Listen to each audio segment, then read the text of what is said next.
Okay, let me start that again. So today's presentation is on the revolution on accelerating stem cell scale-up. I'm the Institute Scientist and Director of Stem Cell Bioprocessing at the Bioprocessing Technology Institute in A*STAR, and also the founder of this company. And my third role is also the Asia Pacific Vice President of the International Society of Cell Therapy to increase the learning and the excellence of cell therapy in Asia. So let's move to the presentation.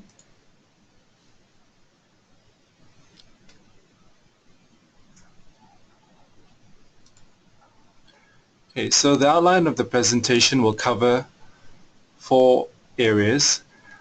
The first will talk about a new assay called SenezRed for the detection of senescent MSCs.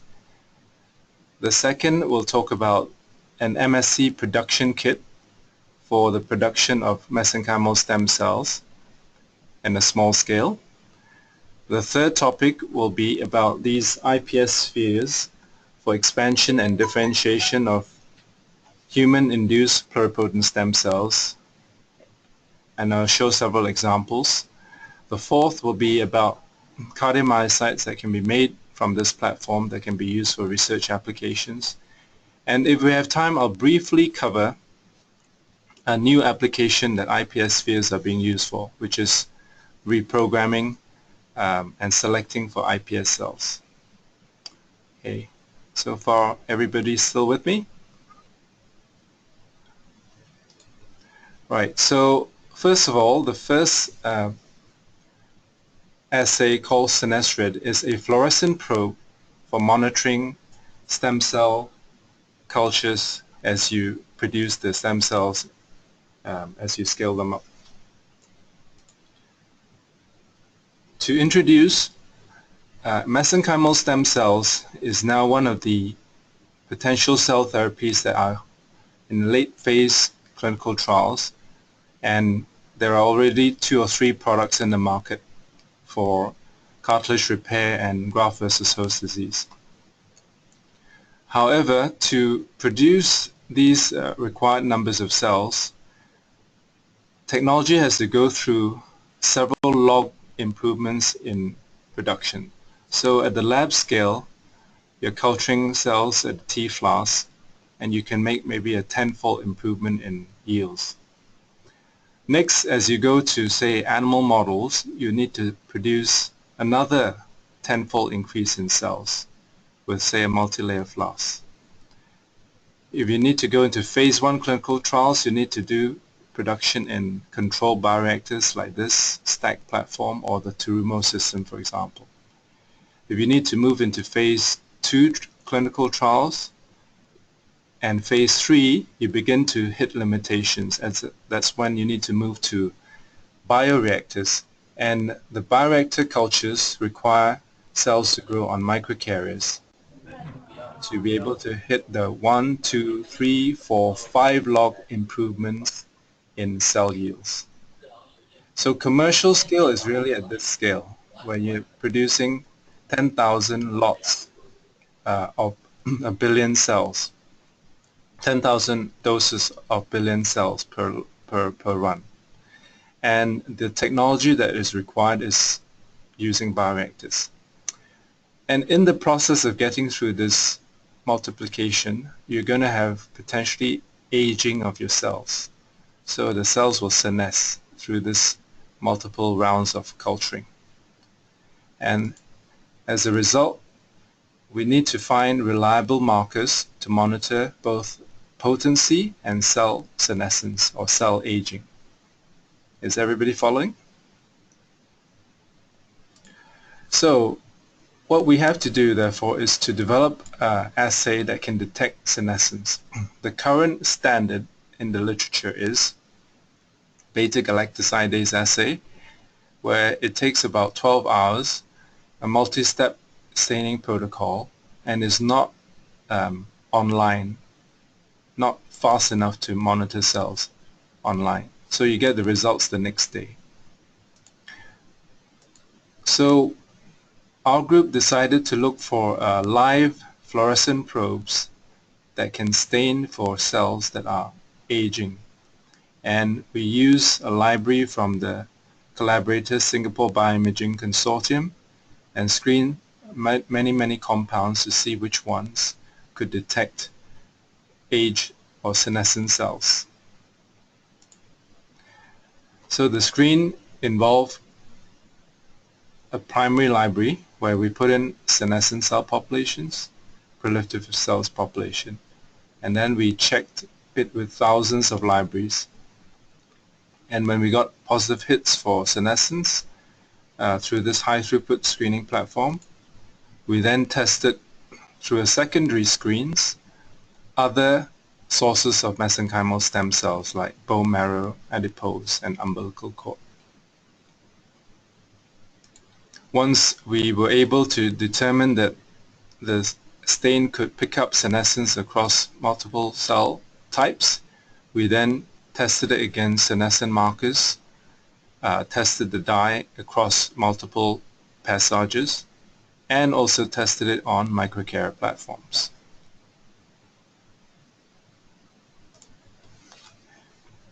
So this shows the generation of the senescent cells as you go through multiple population doublings. The doubling time starts to increase from about 30 hours to about 100 hours, and then eventually they're not doubling, they're essentially senescent at this 18-19 passage. So we checked with the beta-galactosidase assay. Indeed, we have senescent cells, and these are the proliferative cells that don't stain with beta-gal. And we also checked the trilineage differentiation to show that proliferative cells are much better at turning to bone, fat, and cartilage, but the senescent cells are not so good in differentiation. We also checked that the senescent cells are secreting a bunch of cytokines called the senescence-associated secretory phenotype cytokines, such as CXCL5, TNF-alpha, interleukins, and MMPs, and that showed that we had senescent cells.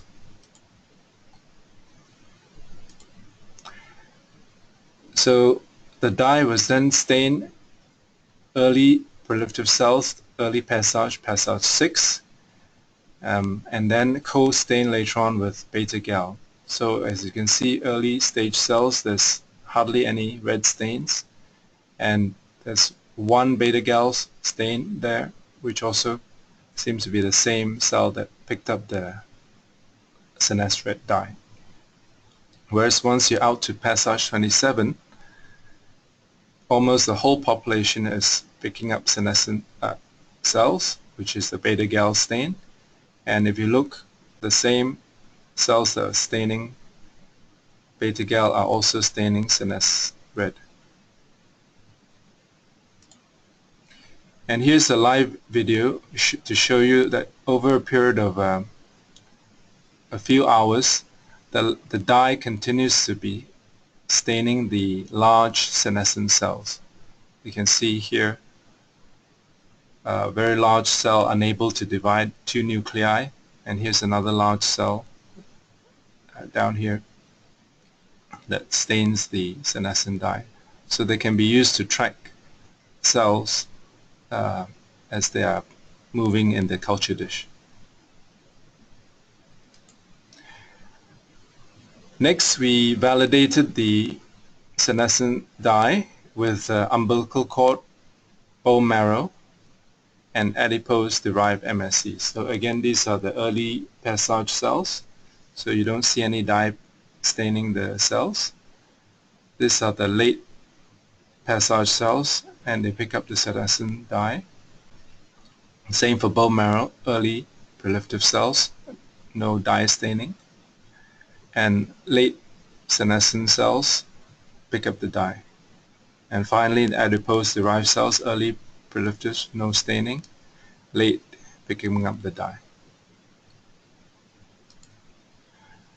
We also checked that the proliferative cells were able to continue to proliferate by staining for a Ki67 marker, So there are cells who are undergoing cell cycle, and there's no red staining of these green dye cells. Whereas the late senescent cells, there are none of them that pick up this productive dye Ki67. Right. And that's the merge. And finally, we did a co-staining. So here is the, again, productive cells don't pick up the dye. Neither does it pick up this beta-gal. And the senescent cells pick up the dye. And after fixation, we stained it with beta-gal. The same cells pick up the dye.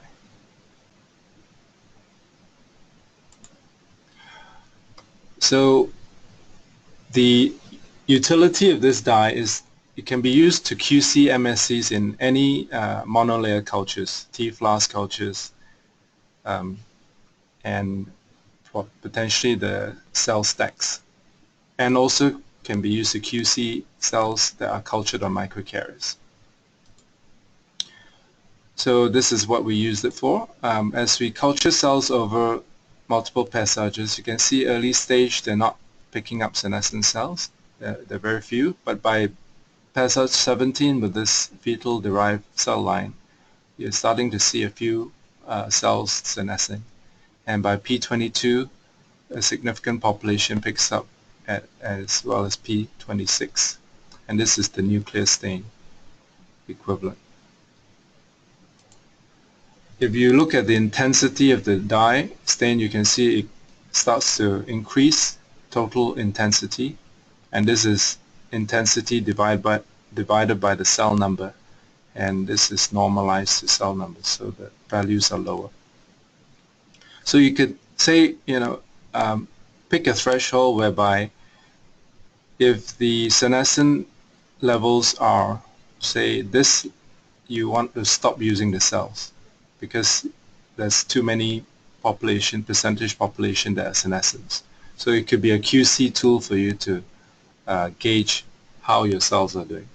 This is for a fetal line, but this QC might pick up earlier senescence in, say, P15 for bone marrow-derived cells, for example. When we also looked at the ability to stain cells on microcarriers, so these are proliferative cells on microcarriers. You can see that these are the cells, individual cells on the microcarriers, and when they're proliferative, they don't pick up the dye. But by the time they're senescence, you can see both in the phase contrast and in the fluorescent images, there are many more population of cells that have aged on the microcarriers. Okay, so that's the first assay to look at the quality of your cells in culture. And since there are no assays, except for beta-gal, as I mentioned, it's a 30-year-old assay, but it's very difficult to use. It takes a day to carry out the experiment. This dye, if you visit the website, is a 1-hour stain and a 1-hour destain, and then you can observe and look for senescent populations. But there are some settings. You need to set the background for the proliferative dye so that any background staining of proliferative cells are eliminated. Those details can be discussed once you purchase the dye and need technical support. Our company would provide the technical support behind the use of the SenezRed. So on to the production kit for MSCs. So I mentioned that as you need to produce more and more cells, you have to use a microcarrier platform and move into bioreactors. This MSC production kit is to get you into a small-scale system that can produce enough cells for you to do your research or animal models. And then once you're comfortable with the starter kit, you can then move into a 1-liter bioreactor. That's the concept of having a production starter kit. So currently, Lonza, this is a picture from Lonza. some years ago now. They're producing these cells in 10-layer cell factories, and the cells grow as monolayers. Right? So these are your MSCs and your pluripotent stem cells. So this is old technology. There's no way to control it. You just feed the cells every day, and that's all you can do. You can't change the amount you feed. You can't add extra nutrients. It's just observe and feed. It's not scalable, as I showed in the first slide. After you do a tenfold improvement, you cannot just keep having more and more stacks. Right? It's just it'll become like hundreds and hundreds of stacks to manually move in and out of incubators. And obviously, you need the manpower to do all this work. The more cell stacks that you make. So this is a 50-liter bioreactor in BTI. Sorry, 70 liters, but it's a working volume of 50 liters. All these controls allow you to make sure that you can control the culture process and control feeding, control harvesting. So you put the microcarriers inside, seed the cells, whether it's mesenchymal stem cells or pluripotent stem cells. And you have a process that is simplified, is in one reactor. You can scale from 50 liters to say 200 liters and maybe even 1,000 liters. All this requires process development, but you can do it. You can have a couple of people doing this process development. Higher production capacity for one person. You have all this automation to control the process by the engineers. So we start first with a 1-liter control bioreactor. So this is a glass vessel where you can culture stem cells on the microcarriers. You can maintain your pH around neutral. You can keep oxygen levels at whatever levels you want. Here we decided it should be above 30%. You mix it with a stainless steel impeller here running at 50 RPM. And this is the concentration of microcarriers that are put inside the bioreactor. So this, you get automation and control in a simplified process, and it can scale from 1 to 10 liters and beyond. So we run the 1-liter bioreactor at least 20 times now. So this is your batch culture over 7-8 days. And you can achieve about 600,000 cells per mil. In the starter kit, the 100 mil spinner, you can see the performance is very similar, achieving a similar cell number, and the viability is equivalent as well. And we can also show that the MSC markers are similar, and this is a primitive stem cell marker for the fetal MSCs. So if we ran a control reactor whereby we did, sorry, just go back one slide. So here we're feeding every 2 days, right? Just half media exchange. Stop the impeller, let the microcarrier settle, draw out 80% of the media, and then feed 80% of media. Same thing 2 days later, same thing 2 days later. That's the batch culture. You can, however, do a cleverer way of feeding called a fed batch culture. So this is your volume of media. So you start at, say, 700 mils. And then you don't feed for 2 days. But as the glucose level drops, then you slowly increase your volume here. Start to increase it to 1 liter, and then slowly 1.5 liter, and then eventually increase it, tops it 2 liters. And meanwhile, the cells are slowly increasing in cell numbers, total viable cells. And by the time you reach day 7 or 8, you have 1 billion cells inside 2-liter bioreactor. So this requires teaching and process development to be able to achieve that in the bioreactor. But this shows you how we can go from this method to scale with no control to a controlled 2-liter bioreactor giving you 1 billion cells. Now 1 billion cells is equivalent to growing 100 of these. So it's either 10 of these 10 stacks to handle or 2.5 times a 40 stacks compared to a 2-liter bioreactor with 4 milligrams per mil of microcarriers. And that is the ease of handling that you get once you master bioreactor cultures. You move away from complex handling of these cell stacks, and every 2 days you have to take it out of the incubator to feed and then put it back. This, you just have one vessel adding media slowly throughout that 7 days. So not only that, but with the cell factories, you're using a lot more media, and the cost per million cells at that time when we calculated was $2.67 per million cells. The total density in 1 liter total cells is about 100,000 per liter. Sorry, 0.1 billion per liter, beg your pardon. With the microcarriers, with just the 50% media change, you're using much less media, and therefore your cost goes down, but your density increases by a factor of 5.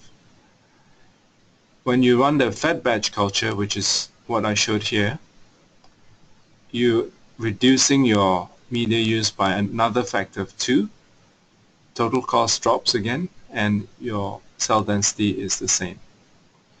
So not only do you get the reduction in manpower, reduction in media costs, you're also getting high yields and a lower cost per unit of media. So the MSC Production Starter Kit is a simplified version of a bioreactor. So what you need to get is a spinner platform, a spinner flask. This is 200 mils, but the working volume could be 100 mils. The MSC spheres, this shows the spheres with the cells on. The SenezRed for 20 assays, and a filter to harvest the cells. So what you do is you put in media into this vessel, put in the microcarriers, seed your cells, stir it at a 50 RPM for a couple of hours, and there's a protocol that we'll share once the kit is purchased on how to do this properly. And then the next day you increase it from 50 mils to 100 mils. Then you just run this for 2 days, and after 2 days take out half the media and replace with half, and then 2 days later repeat. And at the end of the 7 days you should achieve, depending on the growth rate of your cells, 50 to 100 million cells. So if you see 10 million cells, tenfold expansion would give you 100 million cells. If it's a 5-fold expansion, you get 50 million cells, all in a 100 mil volume. And if you can see there are 4 stations here, and if you by the time you master one, you can put 4 of these in here, so you get 4 times 100 million cells. And then you can take the cells out and stain it with the SenezRed and check whether or not the cells are senescing on the microcarriers. And for harvesting, you harvest your same way with trypsin. Again, there's a protocol for harvesting there which we can share separately. You have to add trypsin here, mix it vigorously, then the cells come off the carriers. Then you take off the supernatant, and any sorry, then you stop the agitator. Most of the microcarriers will settle up. Then you take off the supernatant from here and filter it through this filter. And only whatever residual microcarriers that's in the supernatant would be removed. Most of them would have settled out at the bottom. So all your cells come through into a test tube and your cells are ready to go. So with this kit, we actually would recommend that we do a 1-2 day training with you on how to use the kit. So you buy the kit, but I will send a scientist over and actually demonstrate to you how to use it. Use your cells, put the cells on there, get it growing, and then a week later you can look at it, harvest it, harvest it, and then see that you can get cells from the microcarrier cultures. I hope that's clear. Right, I don't see any questions, but you can start asking questions at any point during the presentation. So,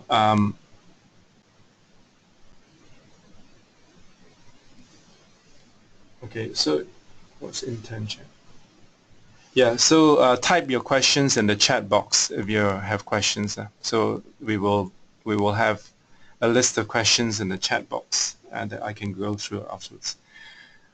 So after expanding the cells, I'm going to demonstrate to you one example where microcarrier cultures are actually better in giving you cells that are able to repair cartilage. So what we did was that we used this fetal MSC line, and we screened for the growth factors that are most suitable for inducing cartilage differentiation.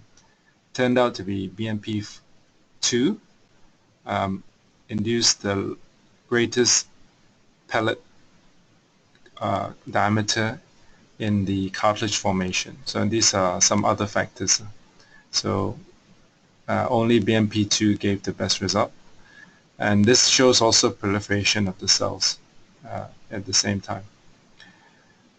After screening for that, we compared growth of the cells with this media in monolayer and growth of them in a microcarrier suspension culture, which I've just described. And after growth, we induced the cells to differentiate with that BMP2 protocol, the same differentiation protocol for 28 days. And then we looked at the production of cartilage.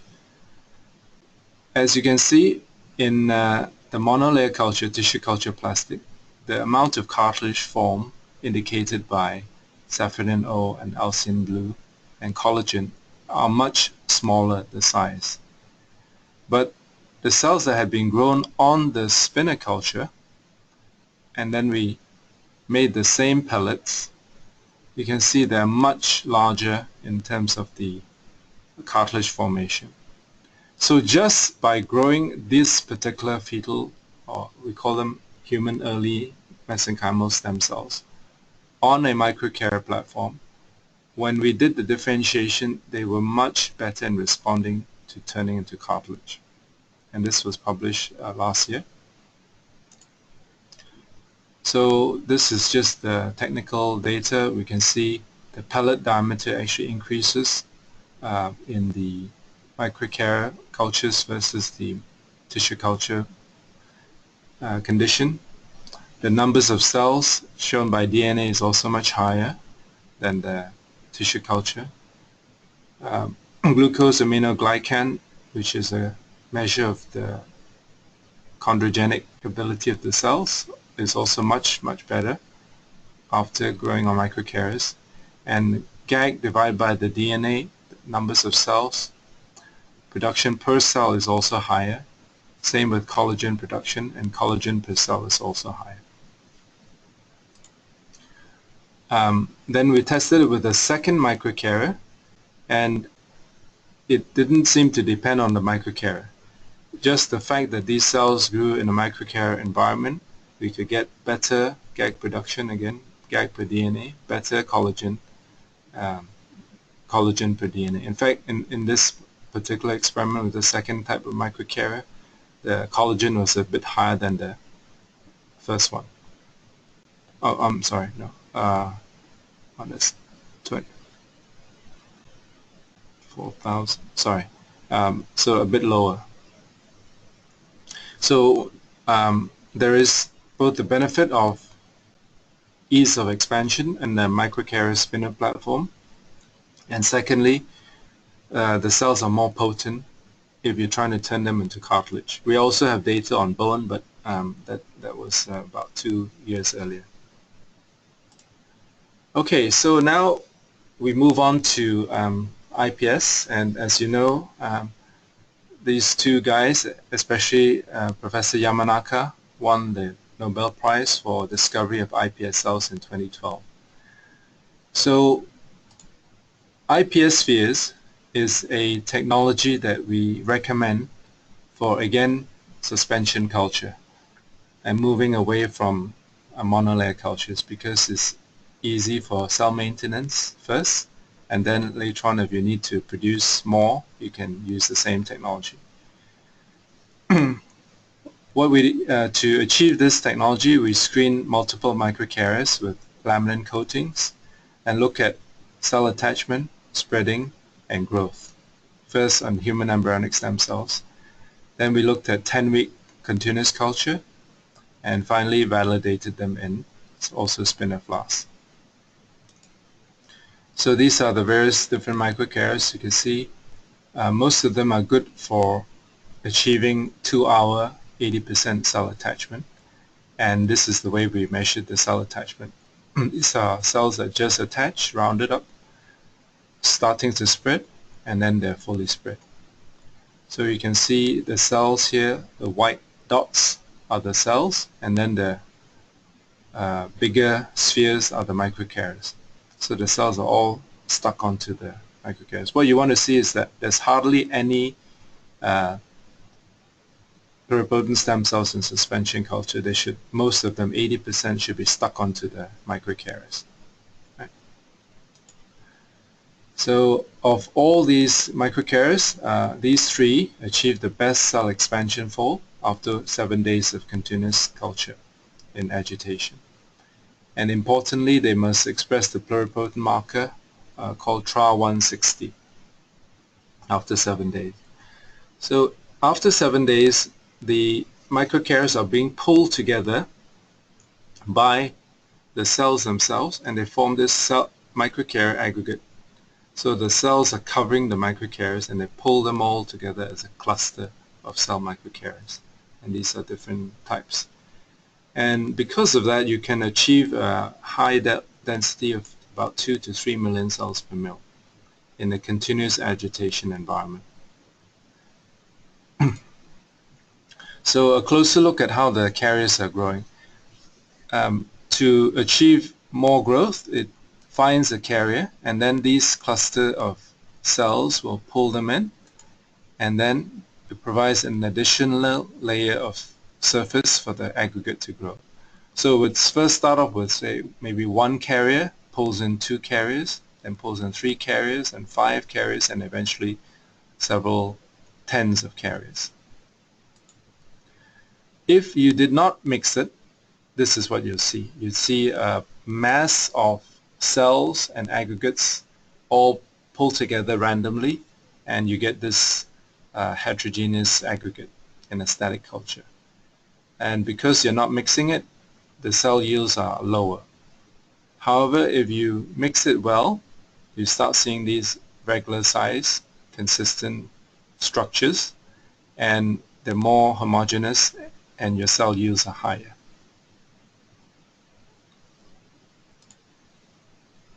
So we passage these cells just by mechanically breaking them, and you can see for human embryonic stem cells, there's about 7-fold expansion every week. And these are just 2 different microcarriers over 10 weeks. At the same time, we check the markers, then the markers continue to be expressed at a very high level. So it's stable. So it's in static condition, you can just culture this out and use that instead of monolayer cutting and pasting or enzyme digestion. And after 10 weeks, we showed that the karyotypes are stable with 2 different types of microcarriers, and the cells have not changed in karyotype. Then we put these cultures in a spinner flask, so we seed them at about 200,000 cells per mil, and over 7 days we're achieving 3 to 4 million cells per mil, and the viability remains high, as does the expression of the pluripotent marker TRA160. And this just shows that glucose is being consumed and then replaced every day, so is glutamine. And this is the lactate reduction, which you have to watch is not too high, and ammonia is not a problem. Lactate can become a problem at the very high cell densities that are eventually achieved. Then we checked it with the IPS cell line, so you can see here is about 6-fold expansion every week, again in static conditions, so it's a simple way of maintaining it in one well over 10 weeks. And then the pluripotent marker TRA160 is also highly expressed throughout the 10 weeks. And again, after 10 weeks, you can see a normal karyotype of this IPS line. In order to show the general applicability of the technology, we tested a range of media because our Japanese customers use StemFit and ReproF from ReproCell, who is our Japanese distributor, who is actively promoting this technology. So do talk to ReproCell. I'm not sure if ReproCell is on the line, but if you are, thanks for joining in, and I hope you're also enjoying the presentation. So this is M-teaser. We're achieving about 2 million cells per mil after 7 days. StemFit also achieving about 2 million cells per mil. And ReproF, in this case, that we're achieving about 1 million cells per mil, all with the same pluripotent stem cell line, just for comparison. And importantly, we also wanted to check for stability of these IPS-Spheres. So we stored them for a year in the fridge in the cold 4 degrees, and then tested the ability to culture cells after storage of 12 months. So again, we need to look at cell attachment efficiency, and as you can see, good attachment, very few cells in the background. After 7 days of growth, achieved 2 million cells, and this time we tested a few more markers, TRA160, OCT4, and this is a cytotoxic antibody we generated from colleague Dr. Andre Chu, also highly expressed. 3 months out, the cells are also still able to attach onto microcarriers and achieve the 2 million cells per mil, and pluripotency is high again. 6 months out, again high attachment efficiency, about 85%, achieving 2 million cells per mil, and high expression of pluripotency marker. And finally, 1 year out, we're still getting good attachment, 82%, 2 million cells per mil, and high expression of pluripotency marker. So this product is stable at least for 12 months if you buy and you keep in the fridge at 4 degrees. So what can you use this technology for? One way is to just move away from monolayer cultures, switch to this platform and use it as a form of maintenance. So this is what you would do. When you transfer from a monolayer to a microcarrier platform in static culture, it may take 2 to 3 weeks to adapt to this microcarrier platform. But once the cells are used to this well of cells would be equivalent to your monolayer cultures.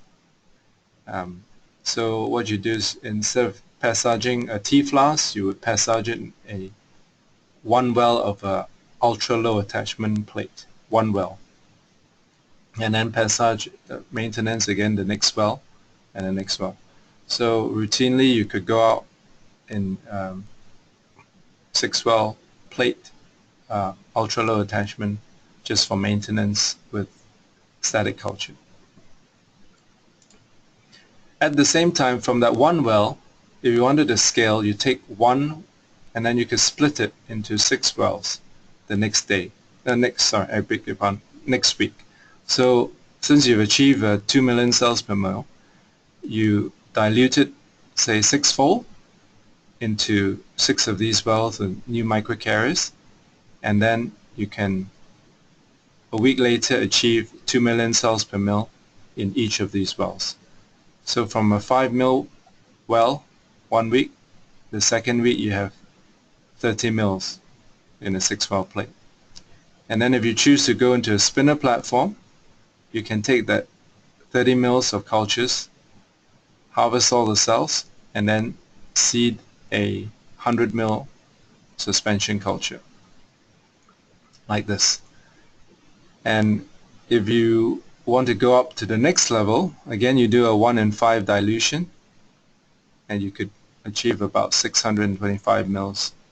And from here, then move on to a 3 liter. We haven't done this, but this to this we have done. So, but at this level, you'd already be getting hundreds of millions of cells for your experiment in one vessel, just in the same way as we've shown for the MSC production, with the potential to go higher to 600 mils and then to larger 3 liter bioreactors. So in the next few slides, I'm going to spend more time explaining about differentiation with this technology. So here's the first example. So if you just wanted to make embryonic bodies, after 7 days, essentially this structure looks very similar to an embryonic body which you make with aggregate well. However, you don't have to take the cells out again, harvest them, seed them into aggregate well, and make your embryonic body. These are ready to go as embryonic bodies. Right. Also, the aggregate well, as you can see later on, is not very stable in terms of the structure of the embryonic body compared to this cell microcarrier aggregate.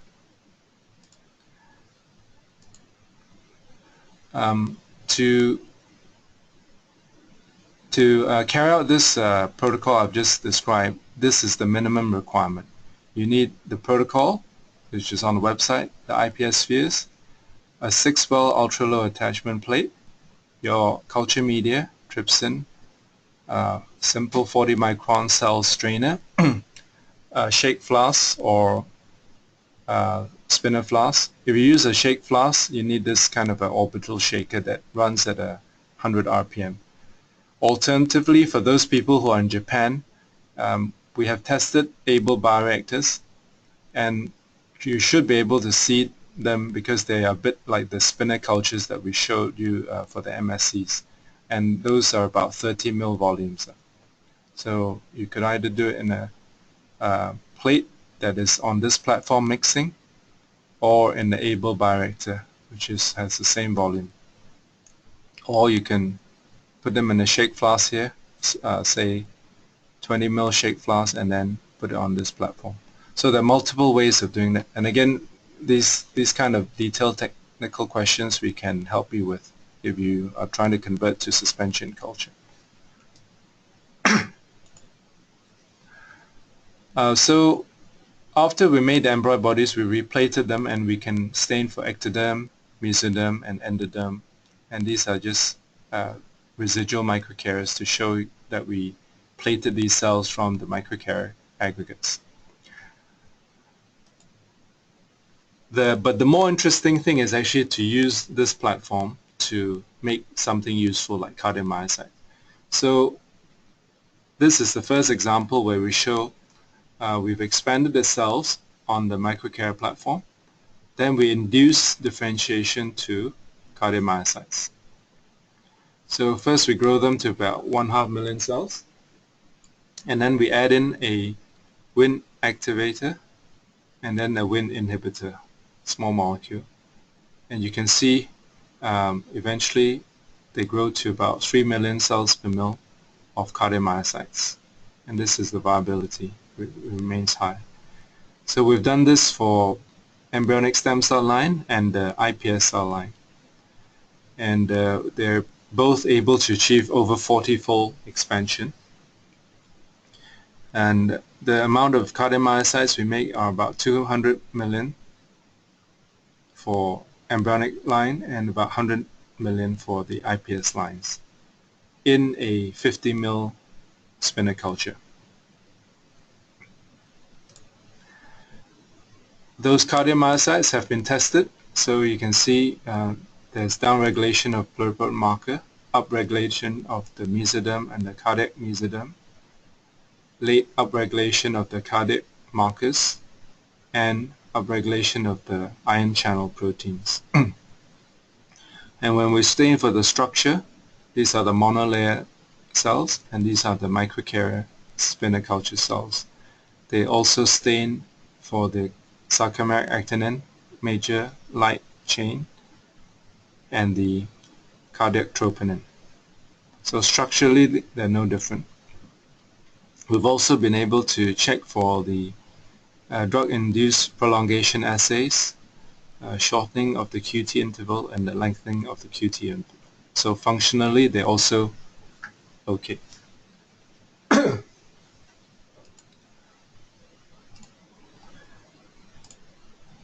So this platform can also be used in two methods. We demonstrated for a spinner culture and the rocker culture. So after expansion in the spinner, we differentiate in spinners. After expansion on rocker, we can differentiate on rocker. This is the rocker platform yields, and this is the spinner platform yields. So they're quite equivalent. And this was our earlier protocol, which was not as efficient as the Wnt inhibitor activated protocol. This is the equivalent yields in aggregate cultures. However, this required continuous perfusion culture. That means you have to feed it continuously every day during the differentiation protocol and the expansion protocol. Whereas, as you saw back in the here, we were essentially changing the media every 2 days here, following exactly like the monolayer protocol. The third example, this is published much earlier, we can also make neural progenitors. So same thing, we expand up high yields of pluripotent stem cells and then we induce differentiation over 20 days. So these are the cell numbers for iPS-derived cells and human pluripotent stem cell derived cells. So maximum cell density is achieved at either day 16 or day 18, depending on the cell type. And one of the important markers of neuroprogenitor is the PSA neural cell adhesion molecule, PSA-NCAM. So in this case, we're achieving about 8 million cells per mil.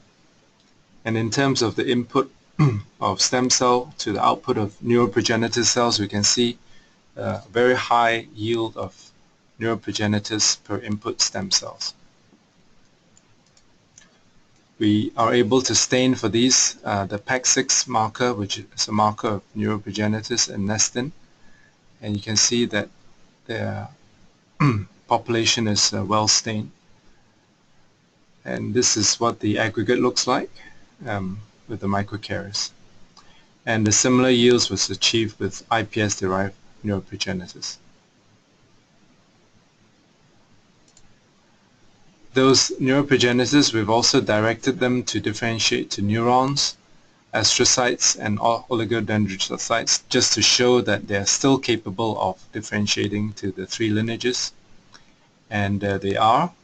And the neurons are able to show postsynaptic currents, and these are the membrane potential recordings. So the neurons are still active. And finally, in the latest adventure to differentiate on microcarriers, we tried to make red blood cells. In this case, red blood cells, the pluripotent stem cells were made from a finger prick technology by our collaborator, Dr. Low, and we wanted to get O negative, rhesus negative donors as a source of universal blood donors. So the current technology is that you have to use either co-cultures with other cell types to make the red blood cells, or you have to use the embryonic body approach. So these are undefined conditions that cannot be scaled, whereas these are defined conditions, but the methods are also not scalable, as we'll demonstrate. The differentiation of pluripotent stem cells to blood is a multi-stage protocol, so it's actually very long. You have to expand the stem cells, do mesoderm induction, followed by hemangioblast formation, then erythroblast expansion, and finally terminal maturation. So the normal way is to grow them as the monolayers. We decided to use the microcarriers for expansion, and then this is a much more scalable method and xeno-free, whereas monolayers is limited in scalability. So after growing the monolayers, you still have to harvest them and make these aggregates using the AgriWell technology. And what we found was that there was very poor yield of EBs.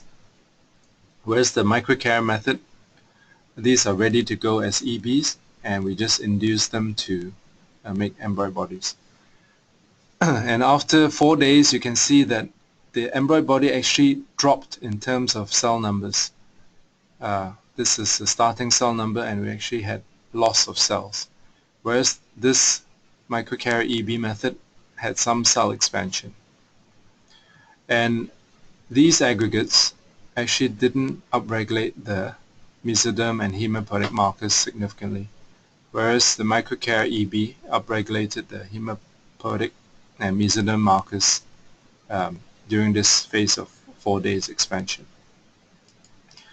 When the EB was replated, we tried to form the hemangioblasts, and you can see very few colonies of hemangioblasts with the conventional method. But the EBs, the cells from the microcarrier EBs, form very confluent numbers of hemangioblasts. So again, we lost hemangioblasts with the conventional method, but there's an expansion of hemangioblasts with the microcarrier method. Next, we looked at the expansion of the erythroblasts, and you can see good expansion of erythroblasts here. And then we looked at the production of the erythroblasts, and this is upregulation of the markers as it turns from the EB to hemangioblasts to erythroblasts. So you can see SCL goes up, GATA goes up, rungs about the same, and this also has a up and then down regulation. So these are some of the early hemangioblast markers that are upregulated as they turn towards hemangioblasts, and then these are the late markers that are upregulated as they turn towards erythroblasts. We also checked that they are negative for monocytic cells, negative for megakaryocytes, and negative for lymphoid progenitors. And these are your erythroblast markers. The erythroblasts express fetal hemoglobin as is expected from pluripotent stem cells. So you can see the expansion of erythroblasts and the expansion of the expansion of the hemangioblasts and then expansion of the erythroblasts. These erythroblasts are then put through a final enucleation process co-culture with MSCs, and at the end of the 24 to 33 days, about half of the cells have enucleated. And when we take these enucleated cells and test for oxygen carrying capacity, you can see that the HES-derived red blood cells have the same oxygen carrying capacity as cord blood-derived red blood cells because they are very similar to fetal, they have fetal hemoglobin. And this is the adult version oxygen carrying capacity. Now we have taken the technology further and achieved the same thing with IPS-derived red blood cells. So these are the O-negative universal cell lines. There are 3 different donors, and these are the commercial IPS lines from IMR90 and foreskin. So as you can see, the expansion is variable depending on your donor line. This is our best donor line, a tenfold expansion, and high level of fetal hemoglobin across the board, and also some adult hemoglobin. So all of these we've taken through that 4-stage differentiation on microcarriers, got good yields of hemangioblasts, and good yields of enucleated red blood cells. So in summary, we've shown that the IPS-Spheres have multiple uses. You can use them for general maintenance in ultra-low attachment plate in static cultures. After maintenance, you can run them as agitated cultures in the plates, or you can scale them in spinner flasks or shake flasks. If you wanted to make embryonic bodies, they're ready to go. Just put them in your embryonic body media, and a week later you can replate and do your staining. But the most interesting use of the technology is to make cardiomyocytes, neuroprogenitors, hemangioblasts if you want to make that, and then make other cell types, as well as the enucleated red blood cells. And in terms of the yields, we can see the yields here are, for the cardiomyocytes, we're achieving at least 2 million cells per mil, high troponin expression over 12 days, completely defined media. The aggregate culture in the same literature is achieving half of the yields, a little bit lower cardiac expression, same numbers of days. But this protocol is using growth factors as well as small molecules. Our protocol is completely small molecules. There's no literature showing you can make neuroprogenitors with aggregate cultures. We've achieved 10 million cells per mil in 2013, 85% yields of neuroprogenitors, and complex differentiation protocol. And most recently in 2016, we achieved differentiation to hemangioblasts and blood, 10-fold expansion, 80-fold to red blood cells, and 4 million cells per mil. And again, no technology has been demonstrated with aggregate cultures. So the final part is the cardiomyocytes. Since we can mass produce this now, these cardiomyocytes are also available ready-made from human embryonic stem cells for tissue engineering purposes. So this shows what culture would look like. You have beating aggregates of cardiomyocytes after about 16 days. And these are the cardiomyocytes that would be harvested for customers if they want them. So we showed that they are able to stain for all the structural cardiac markers like sarcomeric actinin, myosin light chain, and cardiac troponin. And these are available from 5 million to 100 million lot amounts per single lot. And you can take these cells and do your QT prolongation assays. So you can plate them down as a cluster of cells or monolayers, and then look at QT prolongation or QT shortening.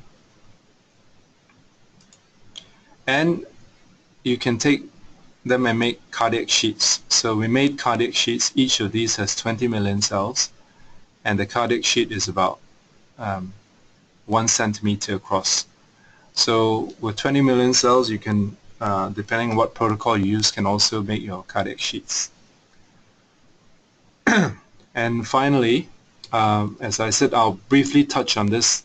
We can also reprogram with these IPS-Spheres. This is still work ongoing, but quite simply, what we do is we will transduce the cells in suspension culture and then select for the reprogrammed cells on the microcarriers. After a few days, we replate them and then we look for colonies that stain for the TRA160. And from there we pick, and we can pick 96 clones, fill the whole 96 wells, and then progressively expand them up to 6 well plates, and then finally to spinner cultures. And this is technology that we are in the process of completing, but this is a fourth application of IPS-Spheres. So I hope that has been useful. I want to thank people who developed the IPS-Sphere technologies, MSC Spheres technologies, cardiac differentiation, and the SenezRed. And a lot of this early work was funded by A-Star that enabled commercialization. So with that, I will be happy to answer any questions, and let's go through the questions one by one.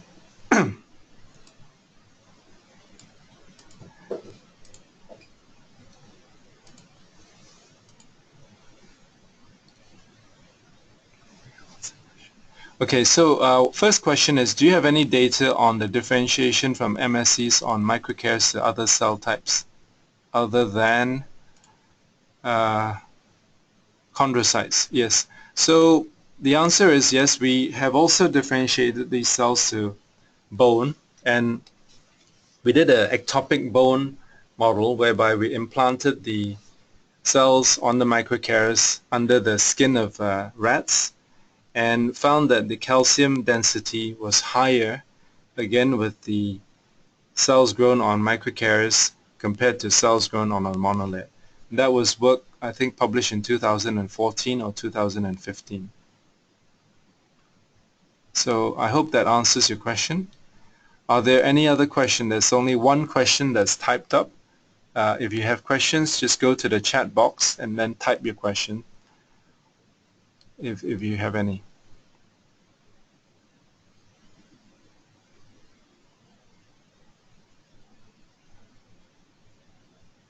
If there are no further questions, then thank you for your attendance, and please, we'd love to hear from you feedback on the quality of the presentation, anything that's not clear.